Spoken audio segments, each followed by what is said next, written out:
YouTube. Welcome back to another video. It's your boy Fans of the Grid. When it's Friday. Gotta get down on Friday because everybody's looking forward to the weekend, but not me because I gotta work all weekend. Anyways, guys, that's not what I'm here to talk to you guys about today. Today, I just low-key want to have a mini discussion about WrestleMania 42. You know what I'm saying? Me and No Limit will be in attendance, right? So check this out, right? I'm just gonna keep it a thou easy with you, as we say on the channel. I'm excited for WrestleMania this year. I think that they have a lot going on for them that I think they need to really capitalize within these next few weeks. And one of the things I want to talk about today is Bron Breakker. So me personally, because me and No Limit's chats get leaked out to the public for some strange reason, one of the things that we said on the phone and through text message was, I do think that Seth Rollins is going to come out on Raw at some point, and he's going to have the masked men running around him, and he's going to expect them to get out of the ring. And at some point, he's going to be in the ring with one more masked man, and he's going to turn around and be like, who the fuck is this? Like, I told you to get out of the ring. He's going to get speared, and it's going to be Bron Breakker. Hold on, it's kind of dark. Let me get the sunroof out on you niggas. You know what I'm saying? But that's a lot better. Anyways, I do really have the suspicion that Bron Breakker is actually going to be at WrestleMania. Now, when is that going to be? Is that going to be this week? Is that going to be next week? I don't really know. They don't have a Saturday night's main event coming up. They don't have like a big SmackDown coming up. The only big show coming up is actually the big Raw coming up is actually in a few weeks. That's going to be in Madison Square Garden. So I think if they want to have like a bang of a show, I do think that that's a really good way to bring in WrestleMania season while also being at like one of your biggest venues of the year. So I do feel as though that Bron Breakker is going to be on Monday Night Raw at some point building up to WrestleMania. Now, I'm not going to lie, that's really fire. Bron Breakker, we ain't seen him since he had the fucking hernia trying to lift the fucking tip. Why do you guys, let's not have these guys do bullshit on television. You know what I'm saying? And I can't really say, oh, how about you have Bron Breakker have a match? Because Bron Breakker is actually one of the niggas who actually do have matches on Monday nights. So obviously he hasn't been able to have any recently since he's been injured, but Bron Breakker is one of the guys that actually does wrestle on Monday nights. So I can't really get mad and say like, why was he actually doing something? Because even when Bron Breakker's not in a match, he's actually having a match. You know what I'm saying? So the story going into this match, I think is very much so just teacher versus student. And the thing is, Seth Rollins didn't really have Bron Breakker under his wing for so long that I feel like the teacher versus student story that they might go about doesn't really make so much sense, because I feel like the story's already written. Bron Breakker felt like Seth Rollins was undermining his help before he had left. You got to think of what was happening before Bron Breakker had got up out of there, right? Like, Seth Rollins was saying he didn't need anybody.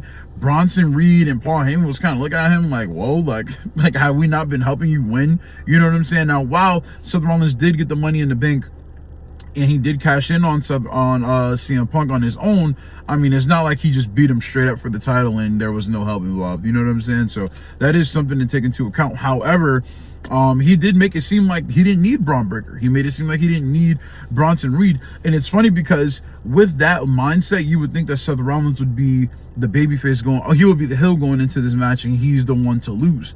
I personally feel like Seth Rollins low-key has to go over because Bron Breakker's the one who took him out of action. Obviously, we do know that Seth Rollins sustained an injury when he was facing Cody Rhodes at Crown Jewel Perth. Don't do that move ever again. You know what I'm saying? It's kind of weird. Like, Seth Rollins has these moves that like are synonymous with himself that he cannot do again, and it sucks because Seth Rollins has one of the biggest bags in wrestling. I think he can do just about any move against damn near anybody. Those who know and remember at Backlash 2023, this nigga had a match with Omos, gave Omos the best match of his career. You know what I'm saying? So it's kind of like how they say Shawn Michaels and AJ Styles could wrestle with a broomstick. You can definitely add Seth Rollins to that conversation as well. So back to the story, I do feel as though that while I feel like Seth Rollins going over is the right move, I'm not going to be mad if Bron Breakker goes over. Bron Breakker, this would be his, let me see, he didn't compete at 39. I don't think he was at WrestleMania 40. No, because he was in the tag team match with Baron Corbin at WrestleMania, at Stand and Deliver earlier that day. So last year was his first WrestleMania. and he lost. He's 0-1 at Mania. Obviously, he dropped the title to Dominic Mysterio in the Fatal 4-Way match. So this year, this will be his second WrestleMania. Now, they don't really do too much when it comes to like WrestleMania streaks and things of that nature, and obviously he doesn't have one. He already started off with a loss. But in my opinion, I do feel like it would be a really good idea to have him beat Seth Rollins as well, only because like you can run this shit back at Backlash the next month and Seth Rollins will be just fine. However, I do feel as though that they're starting a new presentation when it comes to Seth Rollins.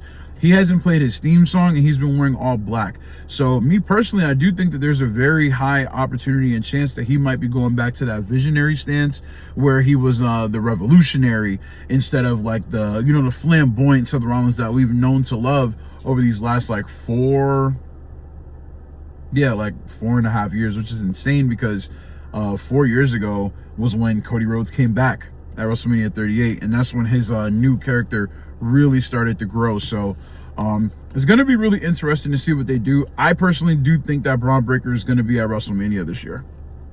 I think so. And I do hope that they don't do the open challenge thing, because I think they need to save the open challenge thing for Gunther if he really doesn't have an opponent. I guess what they can do is have, I don't really know what they're going to do with Gunther. I'll probably make a video talking about that as well. I think it's amazingly insane that Seth Rollins is, as of right now, Seth Rollins is on the roster, the active roster. He's cleared and he doesn't have an opponent. LA Knight currently doesn't have an opponent, and the guy who retired John Cena and Gunther don't have an opponent either. That's insane and that's ridiculous. So that's what I'm gonna leave you guys with right now. You know what I'm saying? Cutting this under a little under or over 7 minutes. But I just want to get my thoughts out, guys. I'm excited for WrestleMania. They got a lot of good shit going on. And I think the strength of this WrestleMania is going to be the mid-card. Because, I mean, there's only 2 main events necessarily. You know what I'm saying? Or I guess, you know, they want to count it as 4, because you're going to have Roman and Punk, Io and not Io, Liv Morgan and Stephanie Velcro. Shout outs to Naomi, where are you at? You know what I'm saying? And then Randy and Cody Rhodes and Jade and Rhea. So I mean, you do have your big main events, but the mid card, like what's filling WrestleMania, I think that's where WrestleMania is really going to be remembered as. Like, you had bangers in the mid card, you had really good semi main events as well.